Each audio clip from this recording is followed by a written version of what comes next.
తెలంగాణలో మార్చి 5 నుంచి 25 వరకు ఇంటర్మీడియట్ పరీక్షలు జరగనున్నట్లు inter board secretary Krishna Aditya తెలిపారు. ఉదయం 9 గంటల నుంచి మధ్యాహ్నం 12 గంటల వరకు పరీక్షలు నిర్వహించనున్నట్లు తెలిపారు. రాష్ట్ర వ్యాప్తంగా 1532 పరీక్షా కేంద్రాలు ఏర్పాటు చేసినట్లు చెప్పారు. పరీక్ష సెంటర్లను సీసీ కెమెరాల ద్వారా పర్యవేక్షిస్తామన్నారు. పరీక్షా కేంద్రాల్లోకి ఎలాంటి ఎలక్ట్రానిక్ పరికరాలకు అనుమతి లేదని స్పష్టం చేశారు.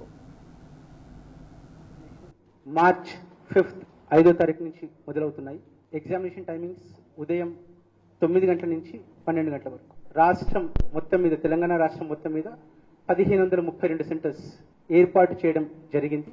అత్యధికంగా హైదరాబాద్ జిల్లాలో 244 పరీక్షా కేంద్రం, followed by Rangareddy 185 centres, Medchal 150 centres.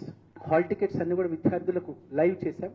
వారి వారి ఇండివిజువల్ ఫోన్ నెంబర్స్కి అంతా కూడా మెసేజ్ నిన్న ఈవినింగే పంపించాం. 8:45 వరకు ఏదైతే ఉందో లాస్ట్ 7 years నుంచి సేమ్ రూల్ ఉంది.